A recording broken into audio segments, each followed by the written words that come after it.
कार्तिक माह के शुक्ल पक्ष की एकादशी को देव उठनी एकादशी, देवोत्थान एकादशी, देव उठनी ग्यारस, प्रबोधिनी एकादशी आदि नामों से जाना जाता है। इस दिन श्री हरि विष्णु निद्रा से जागते हैं। तो आइए आज हम देव उठनी एकादशी की पौराणिक कथा सुने। शिव पुराण के अनुसार पौराणिक समय में दैत्यों का राजा दंभ हुआ करता था। वह बहुत बड़ा विष्णु का भक्त था। कई सालों तक उसके यहाँ संतान नहीं होने के कारण उसने शुक्राचार्य को अपना गुरु बनाकर उनसे श्री कृष्ण मंत्र प्राप्त किया। यह मंत्र प्राप्त करके उसने पुष्कर सरोवर में घोर तपस्या की। भगवान विष्णु उसकी तपस्या से प्रसन्न हुए और उसे संतान प्राप्ति का वरदान दे दिया। भगवान विष्णु के वरदान से राजा दंभ के यहाँ एक पुत्र ने जन्म लिया। इस पुत्र का नाम शंखचूड़ रखा गया। बड़ा होकर शंखचूड़ ने ब्रह्मा जी को प्रसन्न करने के लिए पुष्कर में घोर तपस्या की। उसकी तपस्या से प्रसन्न होकर ब्रह्मा जी ने उसे वरदान मांगने को कहा। तब शंखचूड़ ने वरदान मांगा कि वह हमेशा अजर अमर रहे व कोई भी देवता उसे नहीं मार पाए।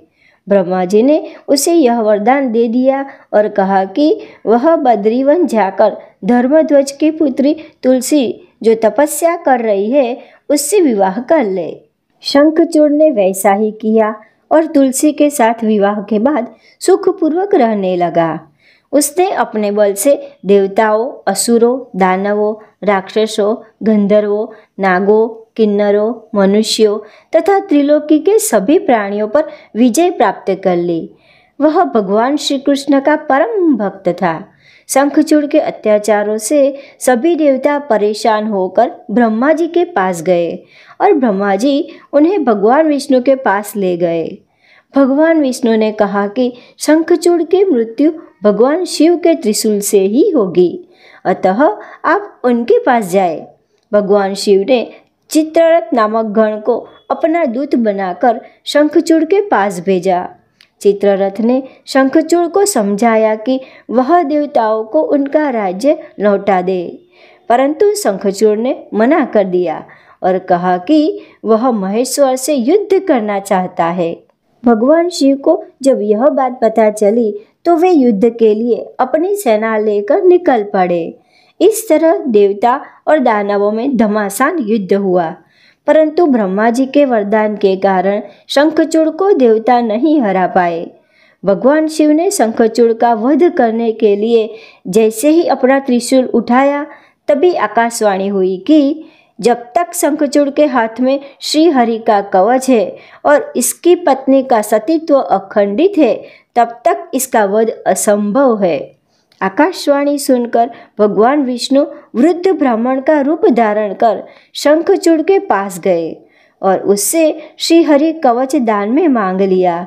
शंखचूड़ ने वह कवच बिना किसी संकोच के दान कर दिया। इसके बाद भगवान विष्णु शंखचूड़ का रूप बनाकर तुलसी के पास गए। शंखचूड़ रूपी भगवान विष्णु ने तुलसी के महल के द्वार पर जाकर अपनी विजय होने की सूचना दी। यह सुनकर तुलसी बहुत प्रसन्न हुई और पति रूप में आए भगवान का पूजन किया व रमण भी किया। ऐसा करते ही तुलसी का सतीत्व खंडित हो गया और भगवान शिव ने युद्ध में अपने त्रिशूल से शंखचूड़ का वध कर दिया।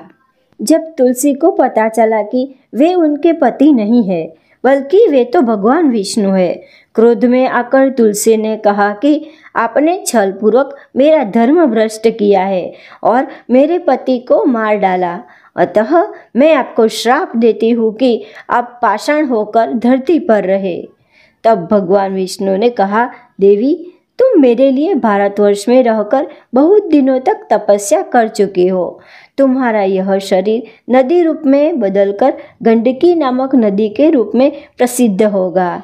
तुम पुष्पों में श्रेष्ठ तुलसी का वृक्ष बन जाओगी और सदा मेरे साथ रहोगी। तुम्हारे श्राप को सत्य करने के लिए मैं पाषाण बनकर रहूँगा। गंडकी नदी के तट पर मेरा वास होगा। देव प्रबोधिनी एकादशी के दिन भगवान शालिग्राम व तुलसी का विवाह संपन्न कर मांगलिक कार्यों का प्रारंभ किया जाता है। हिंदू धर्म मान्यता के अनुसार इस दिन तुलसी शालिग्राम विवाह करने से अपार पुण्य होता है। जय श्री कृष्ण।